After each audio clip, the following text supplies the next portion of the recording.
The sun blazed mercilessly over the dusty town of Silver Creek as Jake Thompson guided his horse toward the river crossing. The drought had lasted 3 months, turning the once mighty Colorado into a shallow, rocky stream that barely reached a man's knees. Jake pulled his hat lower over his weathered face, squinting against the harsh afternoon light that bounced off the water's surface like scattered diamonds. He had been riding since dawn, carrying important documents from the territorial governor to the fort commander at Devil's Canyon. The leather saddlebags contained military orders that could change the fate of every settlement within 100 miles. Apache raids had increased along the border, and tensions grew thicker than summer thunderclouds with each passing day. As Jake approached the riverbank, his horse suddenly whinnied and stepped sideways. Something had spooked the animal in Jake's hand instinctively moved toward the Colt .45 at his hip. Years of surviving in hostile territory had taught him to trust his horse's instincts more than his own eyes sometimes. Then he saw her, Young woman sat on a large boulder near the water's edge, her long black hair catching the sunlight like polished obsidian. She wore a simple blue dress that seemed fine for these rough lands, and her face showed the kind of beauty that could make hardened men forget their own names. But what caught Jake's attention most was the way she held her left leg, clearly favoring it as she tried to stand. The woman noticed Jake watching and quickly looked away, embarrassment coloring her cheeks. She attempted to take a step toward the water but stumbled, nearly falling before catching herself against the boulder. Jake could see the pain flash across her features, though she tried hard to hide it. Without hesitation, Jake dismounted and approached her slowly, keeping his hands visible and his voice gentle. "Ma'am, are you hurt? Do you need assistance?" She looked up at him with the most striking green eyes he had ever seen. Fear and uncertainty flickered in their depths, but also a fierce independence that reminded Jake of wild mustangs he had seen in the high country. "I can manage on my own, thank you," she replied, her voice carrying a slight accent that Jake couldn't quite place. "I'm sure you can," Jake said, removing his hat respectfully. "But that river can be tricky, even when it's low like this. The rocks are slippery, and the current's stronger than it looks. I've seen grown men take a tumble trying to cross." The woman studied his face carefully, as if trying to determine whether he posed a threat. Jake understood her caution. A woman alone in this territory had every reason to be wary of strangers, especially rough-looking men like himself. He kept his distance, allowing her time to make her decision. "My name's Jake Thompson," he said softly. "I'm riding through Devil's Canyon on territorial business. I noticed you seem to be having some trouble with that leg of yours." She hesitated for a long moment before responding. "I am Melina Vasquez. I injured my ankle yesterday when my horse threw me. The animal ran off, leaving me stranded here." Her voice carried frustration and worry. "I must reach the village of San Miguel before nightfall. My family will be worried sick." Jake knew San Miguel well. It lay 15 miles south of the river, nestled in a valley between two mesa formations. The village was home to about 200 people, mostly Mexican families who had settled there before the territory changed hands. It was also uncomfortably close to Apache hunting grounds. "San Miguel's a fair distance," Jake observed. "With that ankle, you'd never make it before dark, even if you could walk properly. These hills get dangerous after sunset." Lena's face showed her growing desperation. "I have no choice. My father sent me to collect medicine from the trading post in Silver Creek. My little brother is very sick with fever. Without the medicine—" She didn't finish the sentence. But Jake understood the implications. The sound of approaching horses interrupted their conversation. Jake's hand moved instinctively to his gun as 3 riders appeared on the opposite bank of the river. Even at a distance, he could see they weren't the kind of men a decent woman would want to encounter alone in the wilderness. The riders wore a mixture of trail clothes and military gear that suggested they might be deserters or worse. One sported a lieutenant's jacket, though Jake doubted he had come by it honestly. They sat their horses with the casual arrogance of men who took what they wanted and dealt with consequences later. "Well, well," called the man in the lieutenant's jacket, his voice carrying clearly across the water.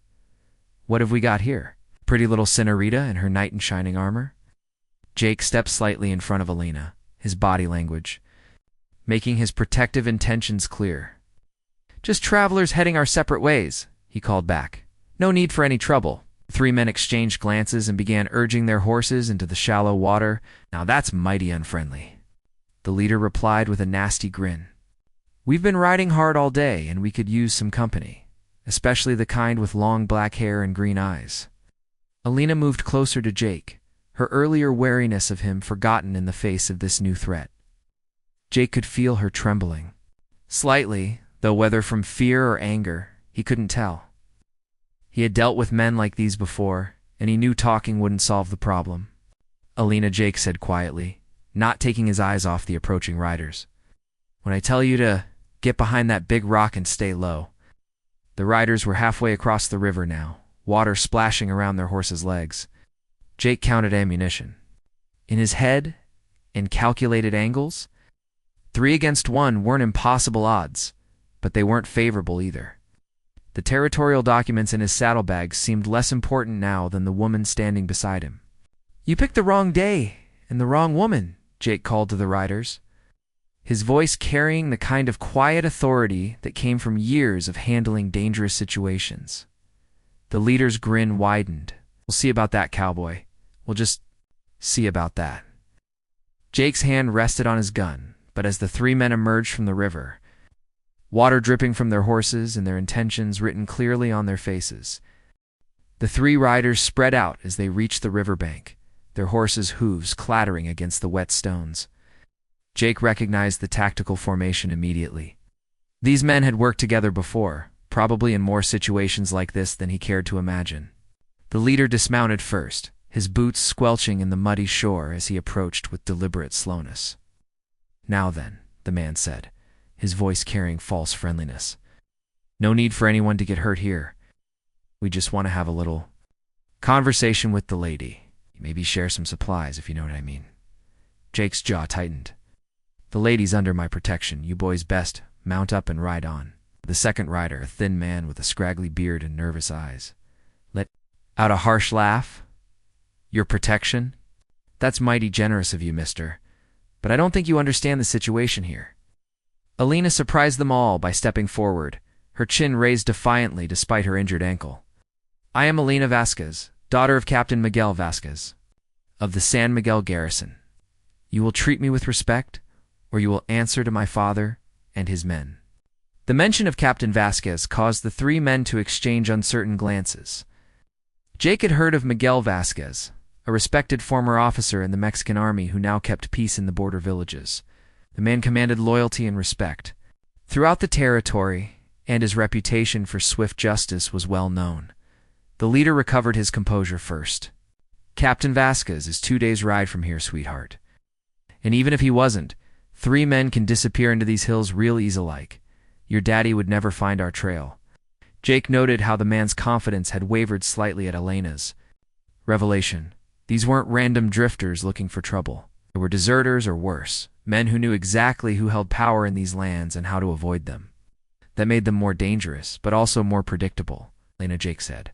Quietly, "Get behind the rock now." She hesitated for a moment, then limped quickly toward the large boulder they had been standing near. The leader's eyes followed her movement, and Jake used the distraction to take 2 quick steps closer to the group. "Hey, boys," Jake said conversationally, "I'm going to make you an offer. Turn around, mount up, and ride out of here. Do that and everybody goes home tonight. Don't do that, and I guarantee some of you won't see another sunrise." The third rider, who had remained silent until now, spoke up in a gravelly voice. "You talk mighty big for 1 man facing 3, stranger." Jake smiled grimly. "It's not the numbers that matter. It's who's left standing when the smoke clears." The tension stretched tight as a guitar string about to snap. Jake could hear Elena's rapid breathing from behind the boulder, and somewhere in the distance a hawk cried out. As it circled overhead, the leader's hand inched toward his gun. Jake knew the talking was over. Everything happened at once. The leader went for his weapon first. But Jake had been expecting it. His Colt cleared leather with practice speed, the first shot taking. The leader squared in the chest before the man's gun had fully cleared his holster. Jake dove left as the second rider fired, the bullet whining past his ear close enough to part his hair. The thin man with the nervous eyes proved faster than Jake had anticipated. His shot came close enough to tear through Jake's shirt sleeve, but Jake's return fire caught him in the shoulder, spinning him around and sending his gun flying into the river. The third man had dismounted, taken cover behind his horse. Jake could see the animal dancing nervously as bullets flew around its head. The man fired twice over his saddle, both shots going wide in his haste. "Give it up!" Jake shouted from behind a cluster of rocks near the riverbank. "Your friends are down, and you're outgunned." "Like hell I am," came the reply, followed by 2 more shots that sent stone chips flying near Jake's head. Elena suddenly called out from her hiding place. "Roberto, stop this madness! I know you, Roberto Mendez. You worked for my father 2 summers ago." The shooting stopped abruptly. Jake risked a glance over his cover and saw the third man staring in Elena's direction with obvious recognition and shame on his face. "Senorita Elena." Roberto's voice carried disbelief. "But what are you doing out here?" "Captain Vasquez said you were safe in the convent school in Santa Fe." "I came home to help my sick brother," Elena replied, slowly emerging from behind the boulder. "Roberto, how could you ride with such men? My father trusted you." Roberto lowered his gun, his face crumpling with guilt. "Senorita, things have been hard since the army let me go. These men, they promised good money for easy work. I didn't know. I never would have." Jake kept his gun trained on Roberto, but didn't fire. The man's shame seemed genuine, and Jake had learned to read people well in his years on the frontier. Sometimes a man made bad choices not from evil, but from desperation. "Your captain friends are dead, Roberto," Jake said firmly. "You can ride away from here and never speak of this day, or you can join them. Your choice." Roberto looked at his fallen companions, then at Elena, then at the gun in Jake's steady hand. The fight went out of him completely. He holstered his weapon and raised his hands. "I'm sorry, Senorita Elena. I'm sorry for everything. Tell your father, ... Tell him Roberto Mendez died with these men today. The Roberto who rode for your family would never have done such things." Without another word, he mounted his horse and rode back across the river, disappearing into the hills beyond without looking back. Jake watched until the rider vanished, then carefully checked the 2 fallen men to make sure they posed no further threat. The leader was clearly dead, and the thin man with the shoulder wound was unconscious, but breathing. Elena limped over to where Jake stood reloading his Colt. "You saved my life," she said softly, "and my honor. I will never forget this debt." Jake holstered his gun and looked at her seriously. "There's no debt between us, Elena. Any decent man would have done the same thing." She studied his face for a long moment, seeing something there that made her green eyes soften. "Perhaps.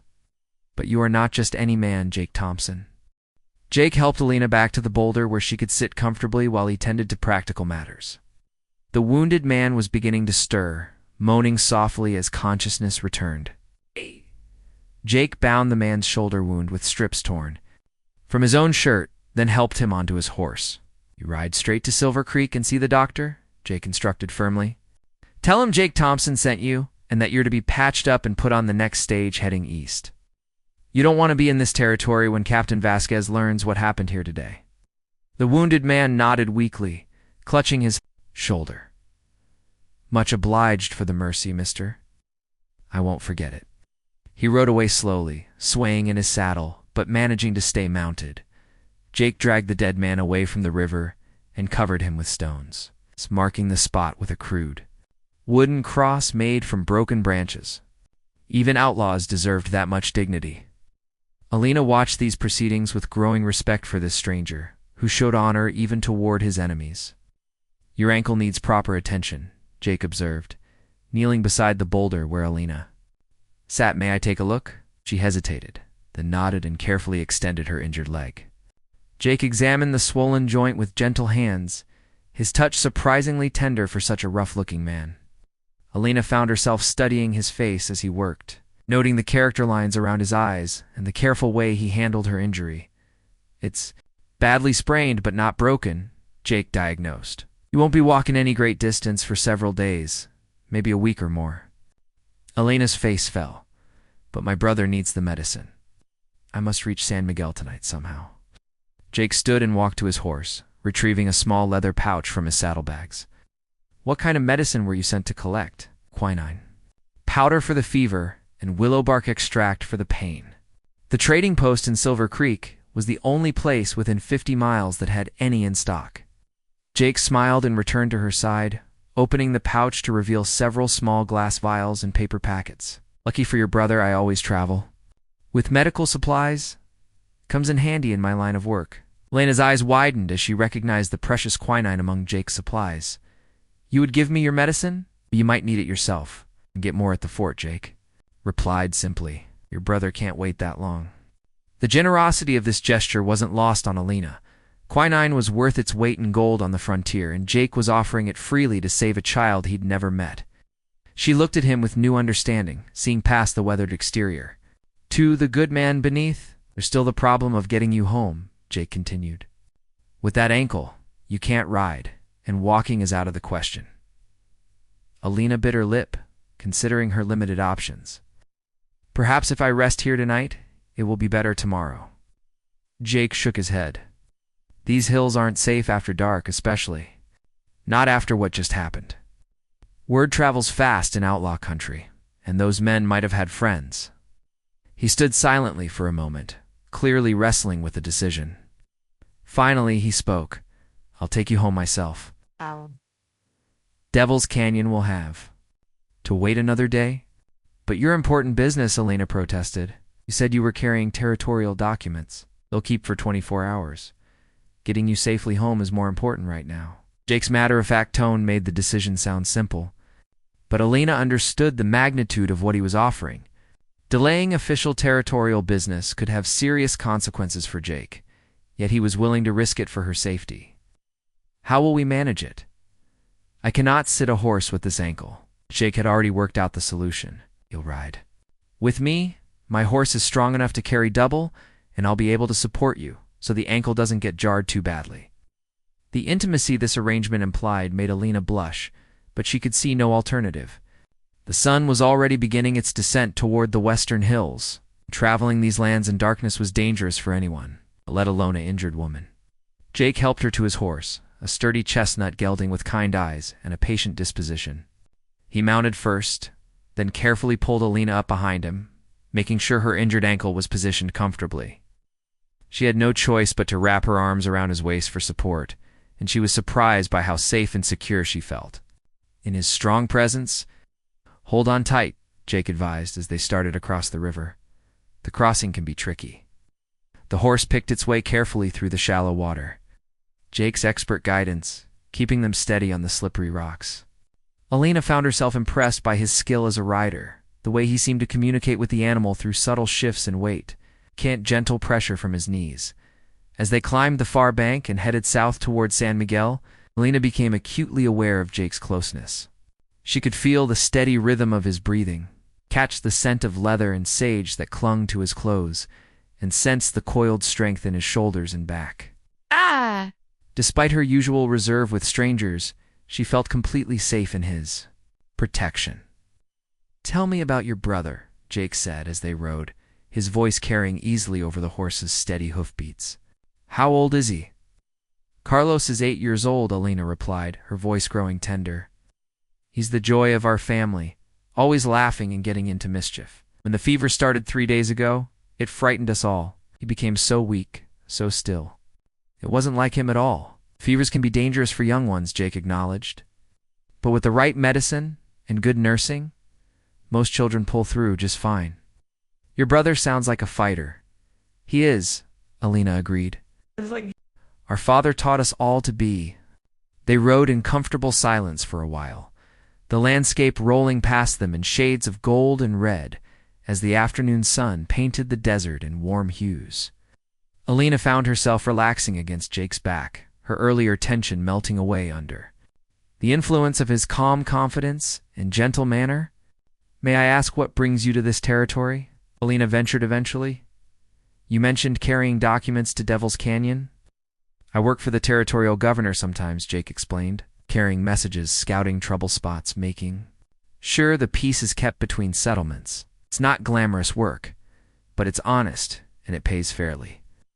Alina sensed there was more to Jake's story than he was telling, but she didn't press for details. A man's past was his own business on the frontier, and she had learned to judge people by their actions rather than their history. The sun hung low on the horizon when San Miguel finally came into view, nestled in its protective valley like a jewel in cupped hands. Adobe buildings gleamed white and gold in the fading light, their red tile roofs creating a patchwork of color. Against the desert landscape, smoke rose from chimneys, and Alina could see people moving about their evening business in the dusty streets as they approached the village outskirts. Jake noticed something that made him rein in his horse. Armed men stood at various points around the settlement, more than seemed normal for a peaceful evening. Their posture suggested they were on guard duty rather than simply going about daily tasks. "Is your father expecting trouble?" Jake asked. Quietly, Alina followed his gaze and frowned. "I don't know. This is unusual even for San Miguel." Her voice carried growing concern. "Something must have happened while I was away." They continued toward the village center, drawing curious and suspicious looks from the guards they passed. Jake kept his hands visible and his movements slow and non-threatening, understanding that a stranger arriving with the captain's daughter after dark would naturally raise questions. The largest building in San Miguel was the Vasquez Hacienda, a sprawling adobe structure that served as both family home and unofficial headquarters for the local militia. As they approached, Jake could see at least a dozen armed men positioned around the property, their weapons ready and their attention focused outward into the gathering darkness. Before they reached the front entrance, a commanding voice called, "Out from the shadows, Alina. Is that you, Mia?" A man stepped into the torchlight by the main gate, and Jake immediately understood where Alina had gotten her strength and bearing. Captain Miguel Vasquez was an imposing figure despite his graying hair, his military bearing evident in every line of his body. His weathered face showed the relief of a worried father, but his dark eyes were already assessing Jake with the suspicious gaze of a protective parent and experienced soldier. "Papa," Alina called out, her voice filled with relief and joy. "Home, and I have the medicine for Carlos." Jake carefully dismounted, then helped Alina down from the horse, supporting her weight as her injured ankle touched the ground. Captain Vasquez was beside them in 3 quick strides, gathering his daughter into his arms while simultaneously studying the stranger who had brought her home. "What happened to your leg?" the captain demanded, his voice sharp with concern. "And who is this man?" "This is Jake Thompson, Papa. He saved my life today, and he carried me home when my ankle was too injured for me to travel alone." Captain Vasquez's expression softened slightly toward Jake, but the wariness remained. "Saved your life? What danger were you in?" Lena quickly recounted the events at the river, her father's face growing darker with each detail. The 3 men who had threatened her, Captain Vasquez's hand moved instinctively to his gun. "Roberto Mendez," he said grimly. "I should have known that boy would fall in with bad company eventually." "And you say he rode away?" "After Jake killed their leader and wounded the other," Alina confirmed. "Roberto recognized me and was ashamed of what he had done. Jake let him go." The captain studied Jake with new interest. "You showed mercy to a man who had threatened my daughter. That suggests either wisdom or foolishness, Senator Thompson. Which would you say it was?" Jake met the older man's gaze steadily. "I'd say it was a man choosing his own path home, Captain. Sometimes that's worth more than punishment." A slight smile tugged at Captain Vasquez's lips. A diplomatic answer. "Come inside, both of you. Lena needs to rest that ankle, and I want to hear this story in full detail." As they moved toward the hacienda, Jake noticed the increased activity around them. "Captain, if you don't mind my asking, what's the reason for all the extra security?" Captain Vasquez's expression grew grim. "Apache raiders struck the Murphy ranch yesterday morning, killed 3 men, and ran off 50 head of cattle. The survivors said it was a war party of at least 20 braves, led by someone they'd never seen before." Jake felt a chill run down his spine. 20 warriors? That's not a raiding party, Captain. That's the beginning of something much bigger. "Thoughts exactly," Vasquez agreed. "Which is why every man in San Miguel is armed and ready tonight. We've sent word to all the surrounding settlements, but communication is slow, and not everyone may get the warning in time." Inside the hacienda, Jake was struck by the warmth and comfort of the family home. Heavy wooden furniture mixed with delicate touches that spoke of a woman's influence, and religious icons watched over the rooms with painted eyes. The sound of children's voices drifted from somewhere deeper in the house, along with the comforting aromas of cooking food. "Maria?" Captain Vasquez called out. "Alina is home." A woman appeared from the kitchen, her face lighting with joy and relief at the sight of her daughter. Maria Vasquez was a handsome woman in her 40s, her black hair streaked with silver, and her dress practical but elegant. She embraced Alina warmly before turning questioning eyes toward Jake. "Mama, this is Jake Thompson," Alina explained. "He helped me when I was in trouble and brought me safely home." Maria's gratitude was immediate and genuine. "Senator Thompson, you have our deepest thanks. Please, you must stay for supper. It's the least we can offer." "That's very kind, ma'am, but I don't want to impose," Jake replied.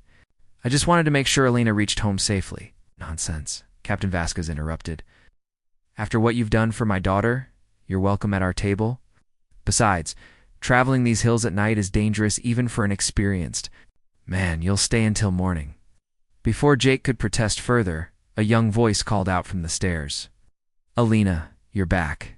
A boy of about 8 came running into the room, his face flushed with fever but his eyes bright with excitement. It had to be Carlos, the sick brother Alina had been so worried about. Despite his illness, he moved with the boundless energy of childhood, throwing his arms around his sister's waist. "Careful, mijo," Alina said gently, hugging him close. "I brought medicine for you, but you need to rest and let it work." Jake watched the family reunion with a mixture of warmth and loneliness. He had spent so many years on the trail, moving from one job to the next, that he had almost forgotten what a real home looked like. The love and concern these people showed for each other was something he hadn't experienced since his own childhood, lost now in the mists of memory and time. "Carlos," Captain Vasquez said to his son, "this is Senator Thompson. He helped your sister bring the medicine home." The boy looked up at Jake with curious dark eyes, so much like his sister's. "Are you a cowboy, Senator? Do you have a gun?" Jake smiled, kneeling down to the boy's level. "I work with horses and cattle sometimes, Carlos. Yes, I carry a gun, but only to protect people, never to hurt them." "Like Papa does," Carlos said with obvious admiration for his father. "That's right, just like your papa." Maria Vasquez began bustling around them, her maternal instincts taking charge. "Alina, you need to get off that ankle immediately. Carlos, back to bed with you so we can give you the medicine. Captain, help me get everyone settled while I finish supper preparations." As the family organized themselves with the efficient chaos that Jake remembered from his own distant childhood, he found himself thinking about the Apache raid Captain Vasquez had mentioned. Warriors was indeed a significant force. More than most settlements could handle alone. The timing of his arrival in San Miguel was beginning to seem less like coincidence and more like fate. Dinner at the Vasquez table was unlike anything Jake had experienced in years. The large wooden table accommodated not only the immediate family, but also several of Captain Vasquez's trusted men, who regularly joined the household for meals.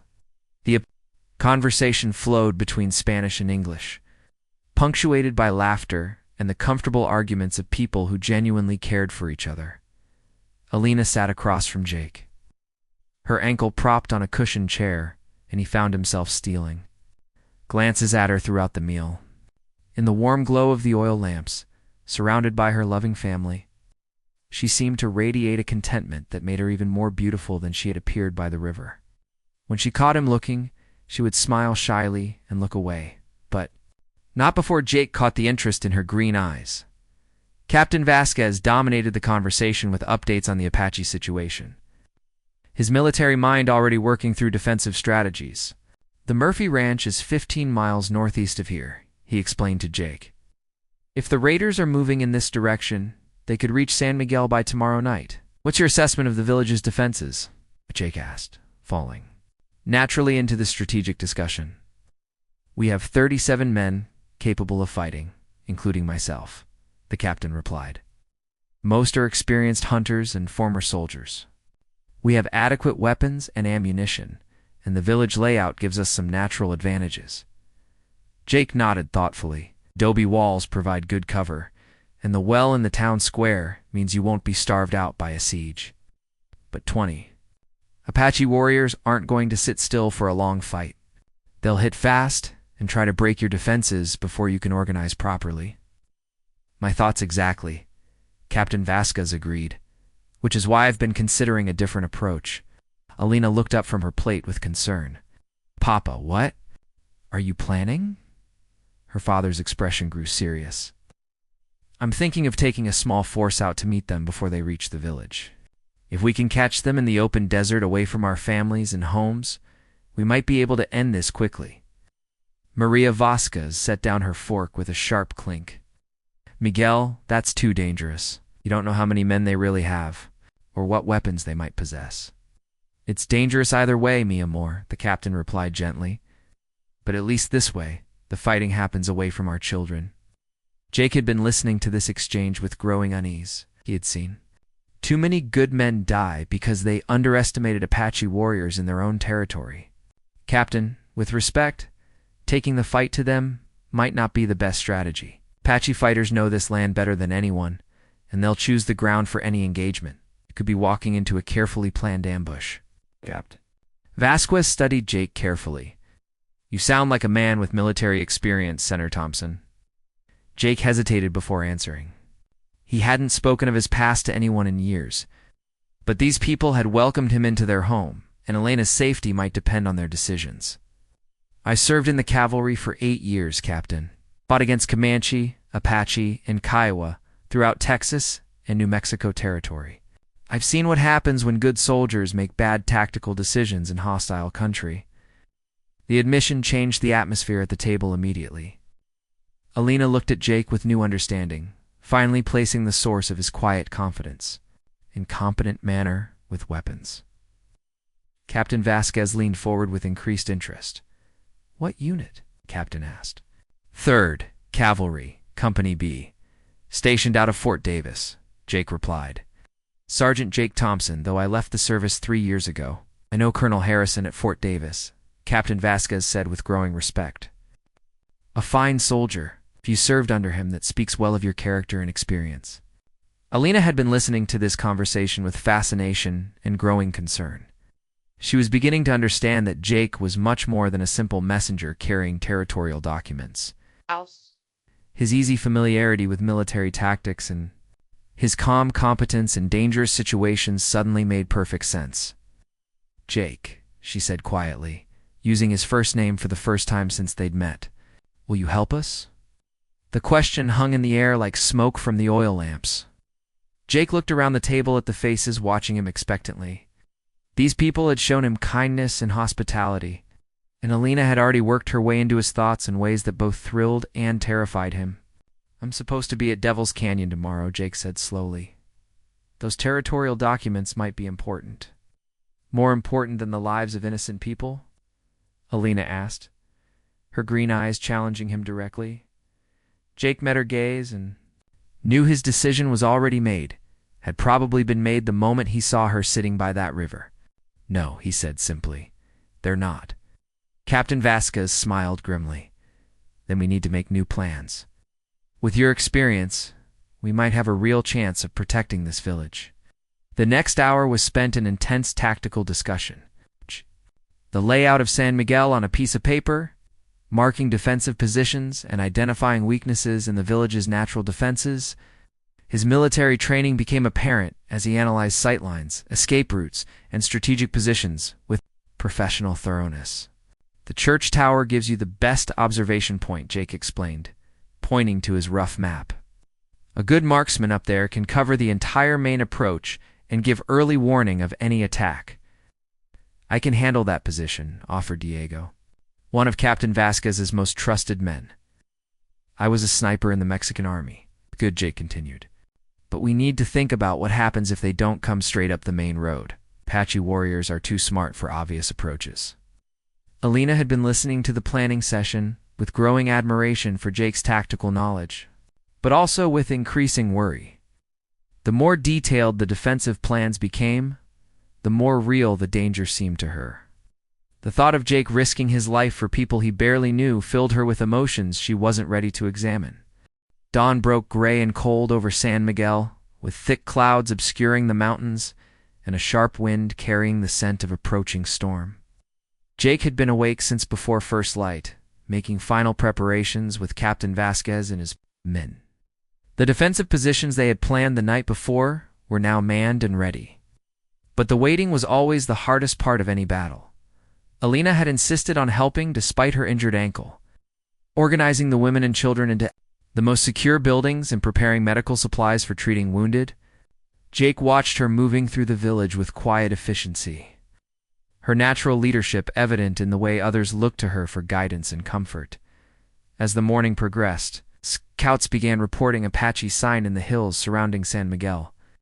Fresh horse tracks, abandoned campsites still warm from cooking fires, the occasional glimpse of riders on distant ridges all pointed to the same conclusion.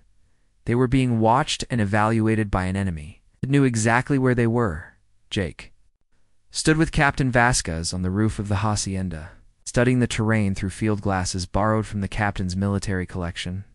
The village spread below them like a detailed map, every defensive position and potential weakness clearly visible in the morning light. "There," Jake said quietly, pointing toward a rocky outcropping about half a mile to the north. "Movement." Behind those boulders, Captain Vasquez took the glasses and studied the location Jake had indicated. After a moment, he nodded grimly. "At least 6 men, maybe more. They're positioning themselves for something." The church bell began to toll, not in its usual rhythm for morning prayers, but in the rapid pattern that had been agreed upon as a warning signal. Diego's voice carried clearly from the bell tower, riders approaching from the east. Many riders. Jake and Captain Vasquez rushed to the eastern side of the roof, where they could see a dust cloud rising from the desert floor. Through the field glasses, Jake counted horses and riders, his trained eye automatically assessing the approaching force. 30 men, possibly more, he reported to the captain. "They're riding in formation, not like raiders or a war party." Captain Vasquez took the glasses and studied the approaching group. His face suddenly broke into a smile of relief and amazement. "Those aren't Apache warriors, Jake. Those are Mexican cavalry. And they're flying the colors of the federal garrison at Presidio." As the riders drew closer, it became apparent that Captain Vasquez was correct. The approaching force was a full cavalry unit, complete with an officer at their head and supplies packed on trailing horses. They rode directly toward San Miguel. With the purposeful advance of soldiers on an official mission, Alina appeared on the roof, having climbed the stairs despite her injured ankle. "Papa, what's happening?" "Everyone is saying soldiers are coming. It appears your father has friends in the Federal Army," Jake observed. Still watching the approaching cavalry through the field glasses, the lead rider broke away from the main group and galloped ahead toward the village. As he drew closer, Captain Vasquez let out a shout of recognition and joy. "Roberto, it's Major Roberto Sandoval." Alina gasped with delight. "Uncle Roberto is here, but why?" Captain Vasquez was already heading for the stairs, his face bright with excitement and relief. "Because, my dear daughter, your old father sent a message to Presidio 3 days ago when we first heard reports of Apache raiders. Roberto has brought help." Within minutes, the village square was filled with cavalry troopers dismounting and setting up a temporary camp. Major Sandoval, a distinguished man in his 40s with Captain Vasquez's same military bearing, embraced his old friend warmly before turning his attention to the tactical situation. "Miguel," the major said, his voice carrying authority and concern, "we received your message about Apache raids, but the situation is worse than you described. We've had reports from 6 different settlements over the past week. This isn't random. Raiding. Someone is organizing a coordinated campaign." Jake stepped forward and introduced himself to Major Sandoval, explaining his own background and the events of the previous day. The major listened with professional interest, nodding approvingly when Jake described the defensive preparations they had made. "Sergeant Thompson," Major Sandoval said when Jake finished his report, "would you be willing to continue serving in an advisory capacity? Your knowledge of local conditions and Apache tactics could be invaluable." Before Jake could answer, a commotion erupted from the church tower. Diego's voice rang out across the village. White flag approaching from the north, single rider carrying a truce banner. All eyes turned toward the rocky hills where Jake had spotted movement earlier. A lone Apache warrior was indeed approaching. The village, a strip of white cloth tied to his lance and held high above his head in the universal sign for Parley Major. Sandoval immediately took charge of the situation. Captain Vasquez, have your men maintain their positions but hold fire. Sergeant Thompson, I'd like you and the captain to accompany me to this meeting. Your experience with Apache negotiations could be crucial. The three men walked out to meet the Apache messenger at a point halfway between the village and the hills. Jake studied the warrior as they approached, noting the quality of his weapons and the proud bearing that suggested high rank within his band. The Apache spoke first, his English heavily accented but clear and precise.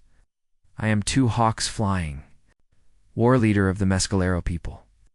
I speak for Victorio, chief of all Apache warriors in this land. The mention of Victorio's name sent a chill through all three men. Victorio was legendary among the Apache, a war chief whose tactical brilliance and fierce resistance to white settlement had made him both feared and respected throughout the Southwest. I am Major Roberto Sandoval of the Federal Cavalry, the Major replied formally. These are Captain Miguel Vasquez and Sergeant Jake Thompson. What does Victorio wish to say to us? Two Hawks Flying looked directly at Jake when he answered, his dark eyes seeming to see straight through to Jake's soul. Victorio knows of the soldier who helped the daughter of the village chief. He knows of the mercy shown to the foolish Mexican boy who rode with bad white men. Such actions speak of honor. Ah, God. Jake felt Elena's eyes on him from the rooftop of the hacienda, where she stood watching the parley with obvious tension and worry. Victorio offers this choice. Two Hawks Flying continued. The village may send away all soldiers and weapons. The people may take their belongings and leave this valley forever. Do this, and no harm will come to any person. Refuse, and when the sun sets tomorrow, San Miguel will burn. Major Sandoval's face hardened at the ultimatum. And if we choose to fight, the Apache warrior smiled grimly. Then you fight against 200 Apache warriors hidden in these hills, not the 20 your scouts have seen. Victorio has been gathering strength for many months. This village is only the beginning. The magnitude of the threat became clear immediately. 200 Apache warriors represented a force capable of overrunning not just San Miguel, but potentially several settlements. This wasn't a raid. It was the opening move in a major campaign. We need time to consider your chief's offer, Major Sandoval said diplomatically. Two Hawks Flying nodded once. When the sun touches the western mountains tomorrow, Victorio will have his answer. Choose wisely, soldier chief. The Apache have no wish to kill women and children, but we will if forced to do so. With that, the warrior wheeled his horse around and galloped back toward the hills, leaving the three men to contemplate an impossible decision. As they walked slowly back toward the village, Jake found himself thinking not of military tactics or strategic options, but of Elena's green eyes, and the life they might have built together if circumstances had been different.